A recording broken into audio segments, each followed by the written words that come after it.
Hey, Joe. Hello. We're both in front of our respective film collections. Hello. Hello. Hey. Nice to meet you. Nice to meet you. Virtually. Virtually. I've interviewed Joe before at Fantastic Fest, and I usually try and make sure I get to Fantastic Fest in time for your screenings. That's usually my thing. I usually try and get there early, even though I'm second half, and kind of sneak Those in. are the ones to go that has the most cocaine. You got to maximize while you're at Fantastic Fest. And that's kind of one of the things I wanted to start off by thanking you for the AGFA dispatches during quarantine. I really enjoyed those, and it kind of kept me going. And thanks again for those. Oh yeah, our pleasure. It's it was part of surviving for AGFA too, so it helped to keep us sane. So we're here to talk about the book. I love the book, by the way. In fact, that was one of the things I talked to you about at Fantastic Fest last time, was the fact that I had pre-ordered the book, and I had pre-ordered it so long ago that they canceled my order and I got another one. But I love the book. I was really excited to crack it open. It's a much sort of robust package. You've got color pictures. It's definitely an upgrade. It's glossy. Was there anything, what was it that you kind of did in the first one that you said, okay, this book is great, but we want to kind of do something and step up our game for the second book? Me? Either or. we should both answer. Yeah. Since we're both At a the part same of time. it. Yes. I think it's pretty natural. It's kind of just what you said. I think when we looked at it, it was okay. We accomplished this version of Bleeding Skull with the 1980s book, and we were happy with it. And we thought if we get the opportunity to do another one, let's try to step it up. Let's find out if it'd be possible to do color, because I think one thing it's true. I mean, the VHS sleeves and ads are always colorful, but I think in the 90s they really kind of exploded in terms of interesting cover designs and things like that. So I think wanting to capture the spirit of the 90s too is important. So the fact that we could do full color was just kind of a bonus. So I think that's something we wanted to do, but we didn't know if it would be possible. But I think in general, we were just more, once you do one big project first, that I've never done a book before in my life. Annie was actually a veteran of, releasing books. But, for me, I think once doing it once and you're over the initial bump of this is scary, this is scary to put this out, what's it going to be like? And once you have one under your belt, the next one becomes, oh, okay, I know how to do this now. So let's do it this way. It's how do you always step up from what you did before and not do yourself? And, it's more work, but also more fun. And it's totally how do we make this? We pretty much set, I think, a pretty high bar with the first one. The 80s are really beloved. 90s, I think, are lesser known, so you can't bank on some of the bigger names. But because of that, you can go really deep and really make a lot of discoveries. Now you're going to do a hardback version of this one too, like you did of the first one? No, the hardback of the first one was really kind of an afterthought with Head Press, the publisher. It was more like the softcover sold out so quickly that they decided to do a hardcover version so they could make it available on their site. So that was why that happened. But this one from the outset with Fantagraphics, it's one vision. Yeah, they do one version of the book and that's it. Well, I also felt like it sort of fit the sort of aesthetic of the time. Like the first one was almost had that zine feel, whereas the second one's kind of got that glossy sort of video store sort of your trade paperback or something.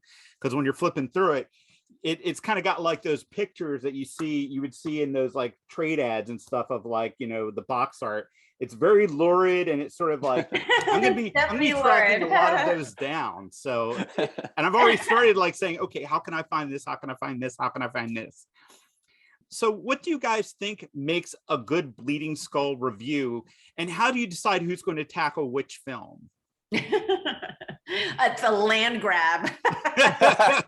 So we had this huge spreadsheet of titles, that people added to, and then, people definitely had preferences. I happened to get there a little bit later than the other two. See, all the good titles have been scooped up. Oh, that's not true. That's not totally true. Come on. No. I remember distinctly asking. 5 Dark Souls. Both of them landed on my plate. It's 250 minutes of content And they're like, ha ha ha. And I'm like, no. I remember Yeah. Zach writing in this spreadsheet, this movie is 240 minutes long, and then it had Annie, it had like an X by Annie's name. It's so good. So yeah, I mean, I did get some great titles, of course, but and everyone, you know, chose stuff they were passionate about, stuff they knew a lot about the filmmakers. Joe's a big fan of David the Rock Nelson. I'm less of a big fan. He's great, but I could only take like small doses, but Joe can pretty much like live with him in his house. So Oh God, I'm just kidding. So for that, you know, like if someone really wanted someone, of course you would take that title. So we're pretty like swapping back and forth. Yeah, and I think part of the fun of this book was when we did the 1980s book, we knew pretty much what the movies were and of them and, you know, what they were going to be. But in the 90s, we had seen less of the movies. So we had the giant list and we had them all in our collections, but we had never watched them. So that was part of the fun too, I think, randomly choosing things and seeing what we got. Right. So it's almost like Russian roulette for some of these. And how did you find some of these films? Because even some of these I was looking for through the book and I'm like, I never heard of this one. Wow, I never heard of this one. Because, you know, it's kind of like one of the great things about these kinds of books is kind of, even for people that are like me that comb over this stuff, like finding stuff that like, I never heard of that one. That's a weird one, or that sounds so bizarre, I have to check it out. I think it's decades and decades of collecting and researching, and you know we're getting up there now in age, so we're at the point where it's been a good 2 decades of collecting and finding these movies, and everything from just being out in the world when I was 22 years old and just collecting and finding things to trading with people over the years, and Zach as well. I mean, Zach is almost superhuman collector of films, Yeah. so he's like puts my collecting to shame. It's incredible what he has. So I think it was a combination of that, and then also having the opportunity. You know, when you laser focus on a specific era like the 90s, and you say, I want to watch all these movies and review them, you get the opportunity to enjoy your collection and find out what you have and actually watch all these things. So yeah, it's a really good personal experience, I think, throughout, like collecting these over the years and then finally having a place where we can, you know, use them and write about them and have an outlet for it. Now, how do you like when you decide to like do these reviews? So are there any reviews that you disagree on? Like, is there any movies like, you know, Joe loves, but Annie hated, but like Annie read the review for Joe's thing and she was like, maybe, because sometimes I'll do that with like, when I write reviews and stuff, I'll read somebody else's review and I'll be like, oh, wow, I never thought of this film like that. And, you know, are there some films you're like, okay, he likes that. That's garbage, but that's below garbage. I can't deal with that. I think, at least for me, a lot of these movies I just didn't know. So we really didn't know what we were getting into, other than like the big hits that everyone knows, yeah. You know. So it really was a discovery, some of these things. So you know, no one are like, once we got to writing, and if somebody said, oh, I don't know if this is really a horror movie, or this movie is really boring, I don't think it really needs to go in the book. Or this movie actually is not the title that we thought it was something else completely, which also happened, then we throw it out of the book, or we, you know, put it aside and we'll get to it another day. So it's less about us disagreeing on a title. It's more like when we get to actually watching it and we realize, oh, it's not a good fit for the book. That's when we make that choice. Were there any like discoveries that like, because you said this was a lot of blind watches, was there anything that became like, you know, one of your all-time favorites, like kind of churning through these films? Oh yeah, a lot. I think that happens a lot, luckily. Yeah. Annie, were there any for you? So we watch a lot of shorts anthologies. One that really stood out to me was Bad Karma, which I really was surprised that I enjoyed as much. It was a short made by 2 Brits, and it's how do I explain this? Demons crash a barbecue. There's also dinosaurs and a chainsaw, aka the butt saw. Wait, I haven't seen this one. Is the chainsaw coming out of a butt? No, the chainsaw is really 4 butts. Wait, is the chainsaw made of butts, or is it coming out of 4 butts? No, it is for gear. It's a tiny little chainsaw geared toward butts. Oh, it's a chainsaw that attacks aimed for butts. Okay. Yeah, but like it's so ambitious. They built these sets. They also used apparently someone's apartment and completely ruined it. Totally, clearly done by a bunch of punks. It's super fun, super ambitious, really, really funny, very exploitive and offensive, but still very joyful. And they're British and they've probably never stepped foot in the States, but they try to do like a hillbilly accent. And it's those are the best. I've seen a couple of like stuff through Vinegar Syndrome where it's like British horror and it's like British people trying to like do what they think American horror is, and it's kind of like that weird translation. Yeah. That just sometimes it works and sometimes it just feels really awkward. Yeah. This has so many ideas coming at you, and they just tasted it all. but also really great paper mache effects. I mean, it's really great. It's really good. Yeah, that one is great. I found another short called The Cellar that had probably one of the best animal transformations I've seen in the book, I would say. Really, really good. It's like they knew what they can do within their means and budget, but they really sold it. It's really good. I loved Limbo, Tina Kraus. That was my pick. Yeah. Yeah. Joe, you talk about Yeah. That was one that I had all I knew was that it was directed by Tina Kraus from all the Wave films, and the Wave films are pretty extensively covered in the book. But not going into it, I had no idea what to expect, because have you seen any of the Wave films, Dan? Yeah, I have. Like, okay. I was at the Fantastic Fest screening of Limbo, and I actually had somebody over at my house the other day, and I was like, you have to see Limbo. But like that kind of set me down that dark path, and like there's some good stuff, and there's some stuff that was obviously made for one person's like needs. Oh, and only one person's needs. Yeah. So the great thing about Limbo was it was such a surprise, because not only, I mean, there were in the book, and we talk about this too, there are very few women in the shot on video horror scene at the time making movies. So not only was it written and directed by a woman, but it was also something that I really like, which is kind of more on the experimental, like art, trash horror art spectrum. And for me, it was just like the greatest. I really enjoyed it. And that led us to actually releasing it on Blu-ray with AGFA, which was a real treat. So that one was a really happy discovery for me, because it wasn't the usual thing that I get excited about from this era of movies. So. Yeah, same with I Was a Teenage Serial Killer. Yeah. Oh, yeah. Sarah Jacobson. That was also not expected at all. Not what you would expect from a 90s horror movie made by a riot girl, but it was so amazing. Yeah. I was at that screening as well. Oh, that's awesome. Yeah, all of our favorites, ended up being released. Yeah. Yeah, I actually pre-ordered the Wave documentary that's coming out through Vinegar Syndrome. Oh, nice. Yeah, very excited about that. Zach and I are in that. But Limbo, I really love Limbo. I thought it was one of my favorite films of Fantastic Fest. It was one of those ones that kind of like, I didn't know what I was sitting down for, and I usually trust whatever you guys kind of put before me. And I was just kind of like, wow, this is like really, really like engaging. It's interesting. It's experimental. I'm thinking about things. It's surreal. It was just like a real treat. Like sometimes you don't get that. And like you said, it was directed by a woman, which I was like all for. And I also want to highlight that like some of these reviews are basically like sage-like advice for like white dudes in horror, and and Joe, your Embalmer review, I just want to like frame it and put it on my wall, because I was reading that. I was like, oh my God, this is true. And the same thing with the Limbo review. I was like, you know what? Like I'm hoping like some people read this book and those kind of like stick in people's minds, and they're like, wait a minute, or your Savage Vengeance review, Annie, and just be like, wow, I never thought about things like that. Or, and was it hard for you to find some of these? Because I know you actually did, you really tried hard to spotlight these voices.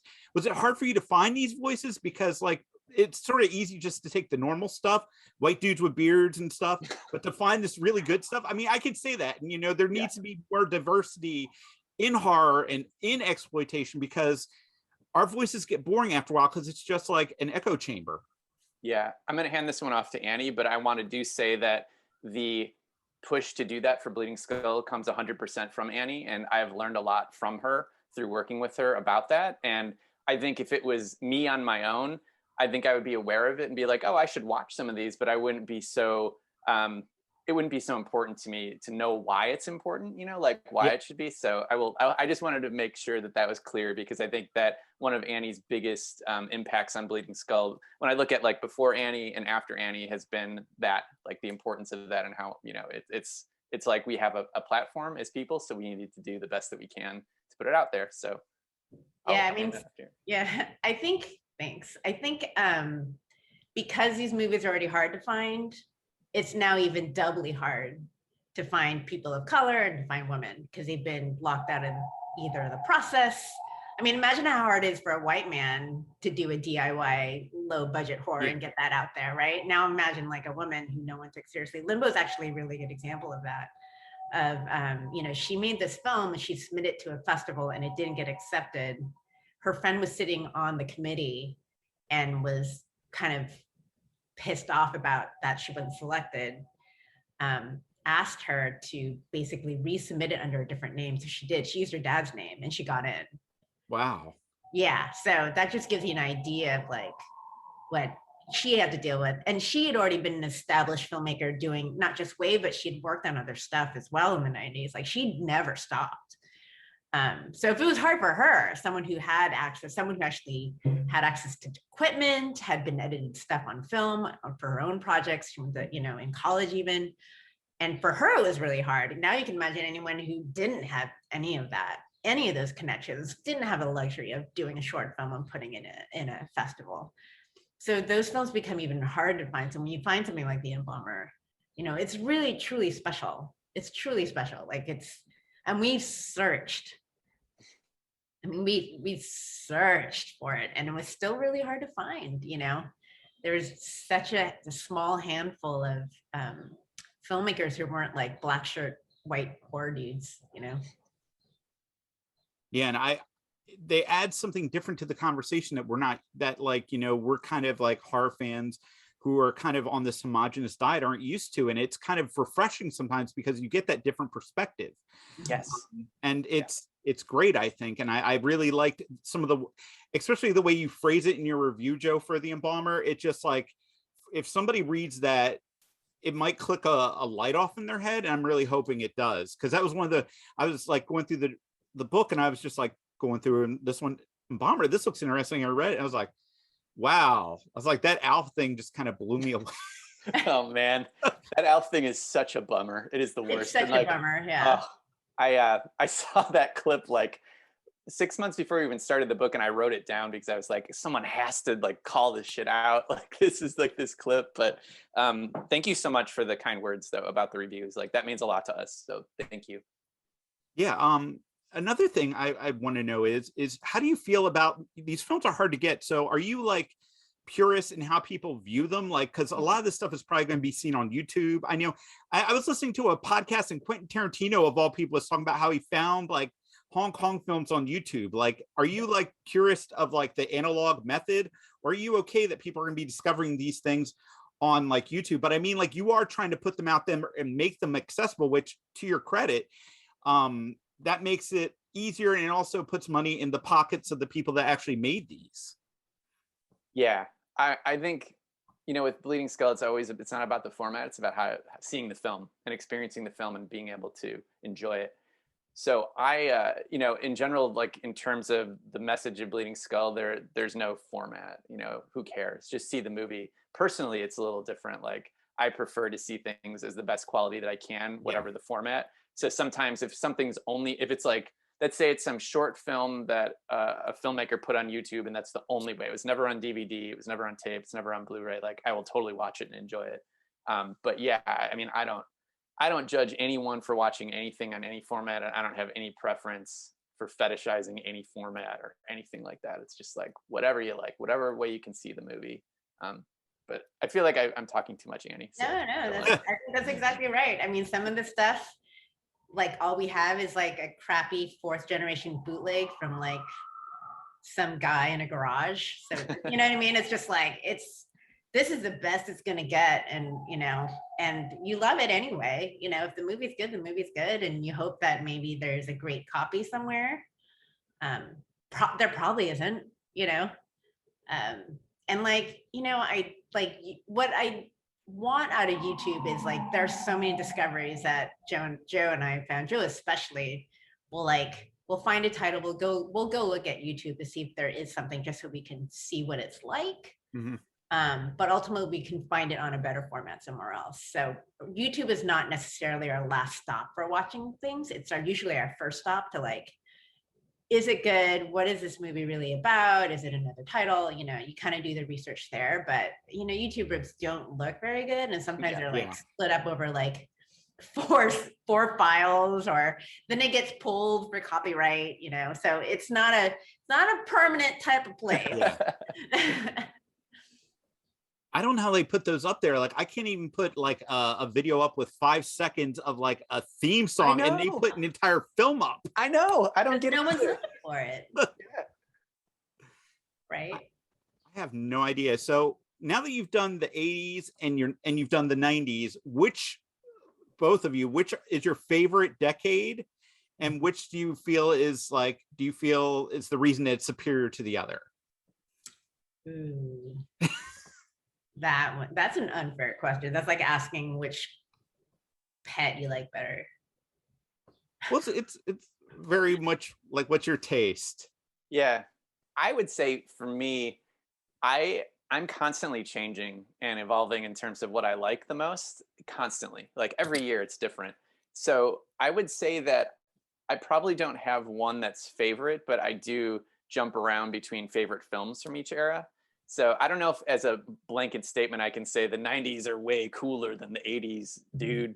Yeah. Because I don't know about that, but I do. It's just a case by case basis, really. Yeah. I don't know if I would ever say one's better than the other, but yeah. There's ambition looks different in the 80s than it does in the 90s too. Oh yeah. So it's hard to, the 80s you didn't have all that digital stuff.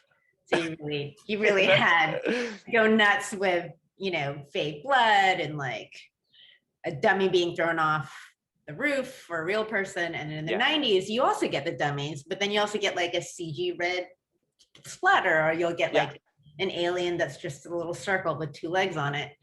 Or it's like the CGI morphing of a man into a dinosaur. Like you didn't get that in the 80s. You didn't get that in these, but they're equally ambitious and they're super fun. It's just a different way of experiencing a dinosaur, really. Yeah, that's a good way to put it.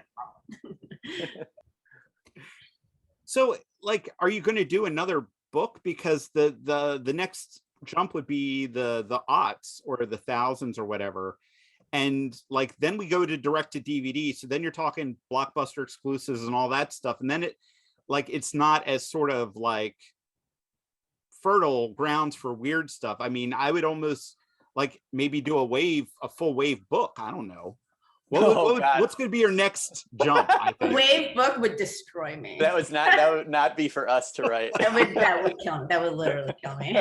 I don't know if I could watch like 30 hours of women drowning in quicksand and like stripping. What's your problem? Why not? I thought you guys were exaggerating about that in the thing. I'm being really uptight. I thought you guys were exaggerating about women in quicksand, but I've seen like 4 movies, women in quicksand. I don't understand it. I don't either. It's what's really weird is there's a video store called Eddie Brandt's Saturday Matinee in LA that I think closed during the pandemic. They might be reopening, but they had an entire section in the back which was stuff that was like pre-recorded off of TV and like tapes and stuff, and you could go back and say, oh, like if you're renting one movie, you'd get one of those for free, and you could look at this massive catalog. And there's always this guy that came in and would say like, hey, do you have that quicksand compilation? And I was there one time when they asked for it, and I was like, what? And then they gave it to the guy, and then I was next in line, and then I got up there, and the guy working is like, yeah, man, it's like this super weird compilation of like people drowning in quicksand over the years in TV shows and stuff. And some guy was like, wanted that tape, and I don't know. Like, I don't know what that is. The world is a very big place. No judgment. All kinds of people. Yeah, no judgment, right? But I don't know. Anyway, to answer your question, that was a tangent. Yeah. We have plans for the next book. Yeah. It's either going to be one of 2 things, I think. At this point, we're pretty deep in the research and compiling info stage right now. But I think that my goal is I'd like to have it out sooner than 8 years in between books. So yeah, I think we're going to hopefully get started pretty quickly. But what do you think, Annie? I think that sounds about right. Yeah. Yeah, 8 years is a long time between books. Yeah, it's a really long time. It's a really time. Well, it gave people time to get through the stuff from the first Right, yeah. Everyone, you have 8 years to get through every movie in this book. Find it, watch it. Yeah. Like, how did you make time to watch some of this stuff? Was it like a constant, like, or did you like take breaks, or like, how does that even work? Because I know you guys probably do festival work too. Like, how do you work that in? It was a job.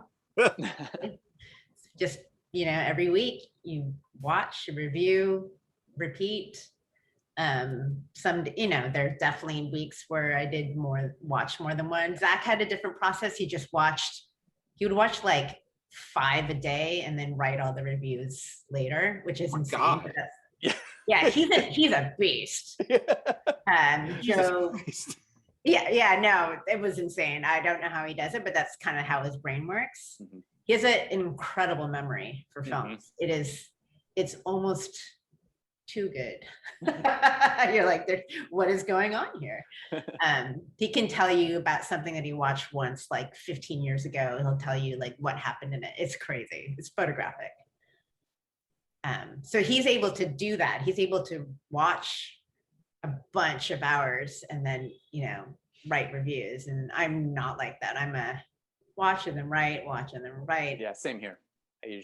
Sometimes I have a faster pace, sometimes a slower pace, but it's so fun to me. It's just such a dream to have the outlet to do it. So when we get in the mode of doing it, and it kind of reminds me of the early days of Bleeding Skull. When the sites first started, I would do like 3 to 5 reviews a week. I was just plowing through it. And that's always, now it's kind of nostalgic for me, thinking about those times and like being able to have, just sit down for a weekend and watch 3 movies and write about them. So I kind of get into that mode too.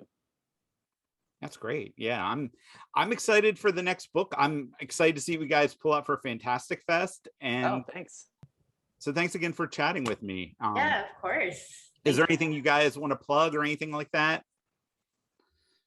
Just the book. I guess the book, and then all the Blu-ray releases, the AGFA Bleeding Skull Blu-ray releases would be great. What's coming up next on the Blu-ray?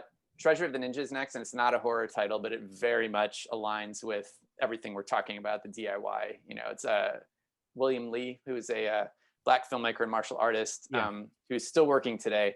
But during the 80s, he made a whole slew of films that were never, ever released, and no one's seen them. So we're releasing the best of the best on a Blu-ray set that's coming out in July. Oh, wait. Yes, July. Yeah. So soon. Yeah, and then, we actually have a really exciting title coming in October with AGFA and Bleeding Skull. So it hasn't been announced yet, but we're deep in working on it right now. And it's not only the biggest title we've ever had, but also the most robust package we've ever had for a release. So it's pretty amazing. I can't wait. Astrologer? Oh, no. Well, to set the story straight on that, it's owned by Paramount and it's never coming out. So that's the deal. Yeah. Unless someone has an in at Paramount. Unless someone has a lot of money. Yeah, because of that music. That's kind of wild. No, it's not the music, actually. The Moody Blues don't care. Oh, they don't? No, they don't care. It's Paramount. It's owned by Paramount. So yeah. Well, that's wild. I never thought about that. Yeah. Are you going to do another Smut Without Smut disc? Oh yeah, it's coming out in November. Awesome. Yeah. Yeah, because when I did the all day thing, and that title, just like, because I kind of fell down this hole of like pornographic Westworld knockoffs. and that one actually, like, it's one that you can watch, and when you took the smut out, it was actually like, I was surprised at how sort of like great it was. And I was just like, and the way it ends, like in that almost Holy Mountain sort of meta thing, I was just like sitting there like, holy crap. Like, and then you can't really talk to anybody about that either, because it's just like, there's this thing called Smut Without Smut, you should really check it out. And they're like, what is it? And then you try to explain to it, and they're like, oh, I don't want any of that. No, not for me. Oh, that's awesome. I'm really glad you like that. That was total labor of love doing those Smut Without Smuts, because it was a concept that started, when I was programming at the Alamo. And so during the pandemic, we decided to bring it to home video with AGFA. So it's worked out really well. So yeah, we're doing another one in November. Now, will the first one go back into print? Because I know like it's one of the things people are looking for it, but like it went out of print. So it's like, I was trying to get my friend to like, he was like, oh, I'll pick that up too. And then he was just like, wait a minute, I can't get it. I was like, yeah. Because I think they were going for like $150 on eBay now. It's crazy. Yeah, Really? that one is limited edition from the start, so it won't be back. Yeah, we only pressed a certain amount. So all the Smut Without Smuts are a limited edition. They're only available from the Vinegar Syndrome site. So they're not widely released. They're just available there. Well, I mean, thanks for taking time out and chatting with me. I appreciate it a lot. I'll do everything I can to promote your stuff like I always do. Thanks so much. Thank you so much. Really Thank you. Thank appreciate you the so much for your support. support. Yeah.